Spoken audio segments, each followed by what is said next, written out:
Selanjutnya kita akan mengerjakan praktikum yang kedua, yaitu praktikum konfigurasi NAT overload. Pertama-tama kita membuka file bahan praktikum, praktikumnya, kemudian kita tambahkan Ethernetnya. Ini Ethernet yang sudah saya tambahkan tadi. Kemudian kita pada topologi ini terdapat dua buah router R1 dan R2 yang terdiri dari PC0 sampai PC4. Kemudian ada web server, FTP server.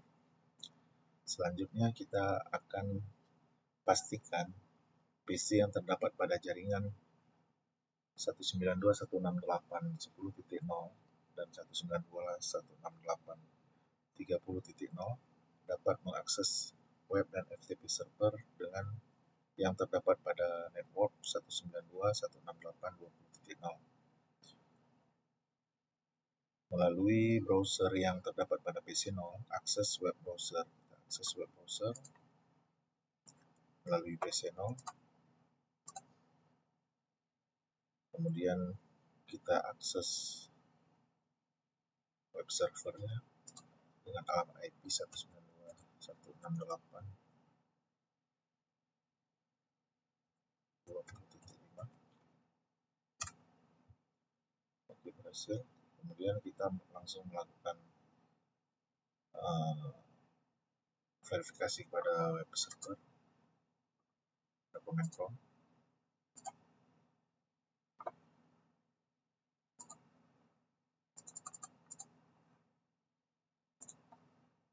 Kita mengetik perintah netstart.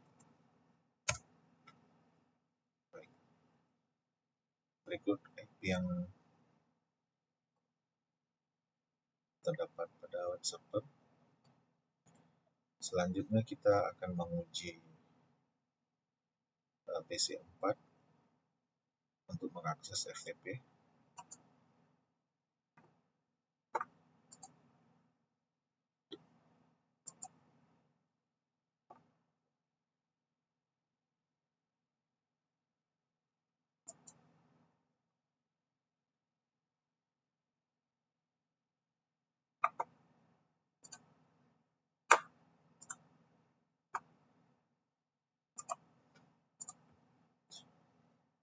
FTP 8.20.10 siswa 1. Kemudian kita melakukan verifikasi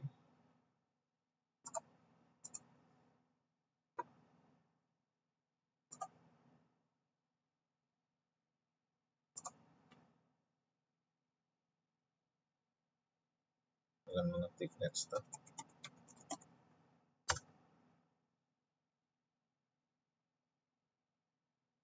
Berikut IP lokal dan IP yang diberikan pada FTP server. Setelah kita melakukan pengecekan ini, maka kita pastikan kondisi awal semua PC dapat mengakses layanan FTP server yang terdapat pada alamat IP 192.168.20.10. Kemudian semua PC dapat mengakses web server yang terdapat di alamat 192.168.20.5. Kemudian web dan FTP server dapat mengetahui alamat yang mengakses layanan yang terdapat pada server tersebut dengan menggunakan perintah netstart. Selanjutnya kita akan masuk ke dalam tahap konfigurasi. Pada tahap konfigurasi ini, skenario yang digunakan adalah melakukan konfigurasi NAT pada router 1 sehingga dapat memenuhi kondisi sebagai berikut. Semua PC yang terdapat di jaringan 192.168.10.0 dapat mengakses layanan web dan FTP server dengan memanfaatkan fitur NAT, sehingga web server dan FTP server tidak mengenali alamat pengirim asli yang berasal dari network 192.168.10.0. Kemudian yang kedua, B, semua PC yang terdapat pada jaringan 192.168.30.0 dapat mengakses layanan web dan FTP server, tetapi web dan FTP server masih mengenali alamat asli pengirim yang berasal dari network 192.168.30.0.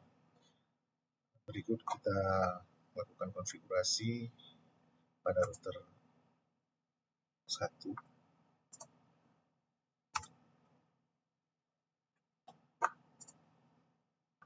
Berikut perintahnya, saya langsung copy saja.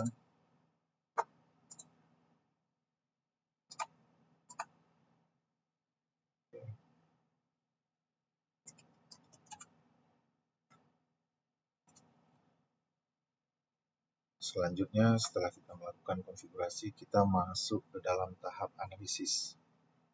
Melalui browser yang terdapat di PC 0, PC 3, dan PC 4, kita akan melakukan akses web server ke HTTP 192.168.20.5,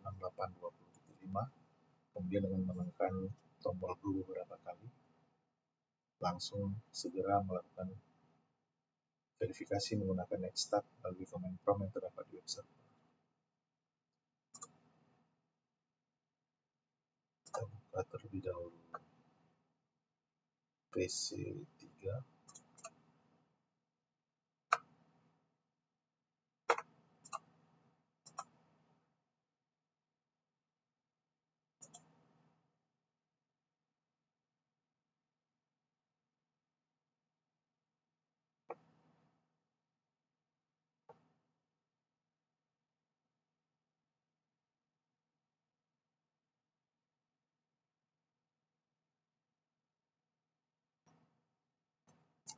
Selanjutnya kita akan melakukan akses ke web server beberapa kali. PC 0, kemudian di PC 3, kemudian di PC 4. Langsung melakukan verifikasi di web server.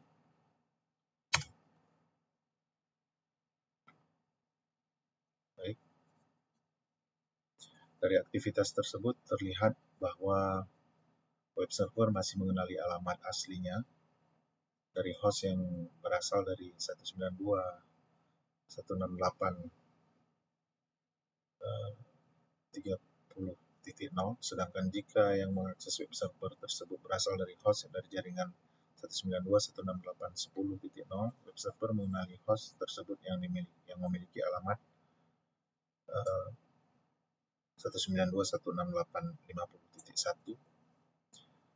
Proses penerjemahan ini dapat dilakukan melalui mekanisme NAT, dapat diverifikasi juga di router 1 dengan menggunakan perintah. Router 1 kita menggunakan perintah sh ip NAT trans. Berikut hasil dari perintah dari router 1. Selanjutnya kita melakukan hal yang sama seperti kita mengakses web server terhadap layanan FTP.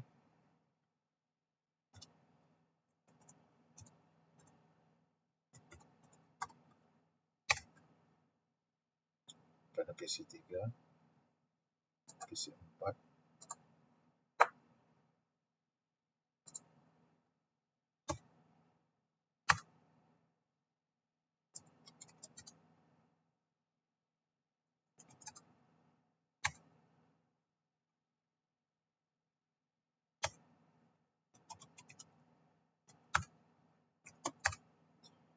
kemudian pada PC 3,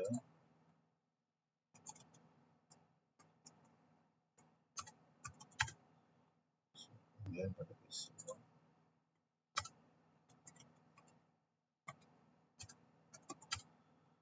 kemudian kita melakukan verifikasi pada FTP server.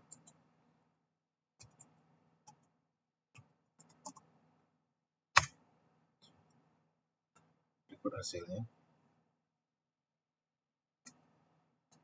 Selanjutnya kita juga memverifikasi IP-nya pada router IP.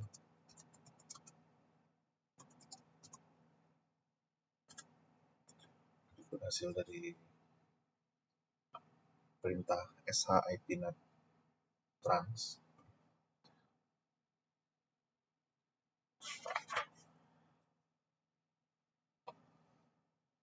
Selanjutnya telah selesai praktikum 2 pada tugas 2, keamanan jaringan. Maka dari hasil praktikum ini dapat disimpulkan bahwa NAT overload memungkinkan beberapa perangkat di jaringan lokal atau private IP untuk berbagi satu alamat IP publik melalui mekanisme port address translation. Hal ini menghemat penggunaan alamat IP publik yang terbatas.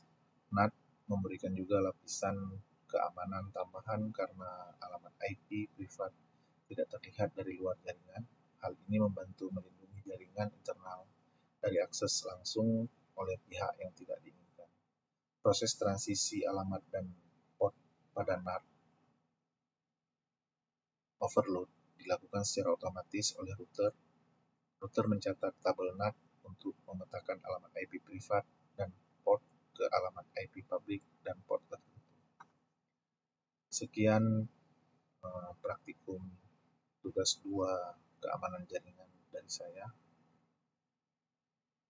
Assalamualaikum warahmatullahi